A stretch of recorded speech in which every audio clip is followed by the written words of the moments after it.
Hey everybody, I have a real quick teaching tip for you today. Okay, so you know those electronic doorbells that everybody's been talking about, where you push the button and then the bell rings or a song plays and you can use it to get your kids ready for the next activity? Okay, totally jumped on the bandwagon. My kids love it. I love it. It's fantastic. But I found another trick.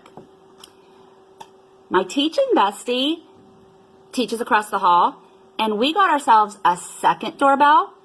So I have the remote, and mine rings in her room, and hers rings in my room. And because, there are those times when you just need your teaching bestie.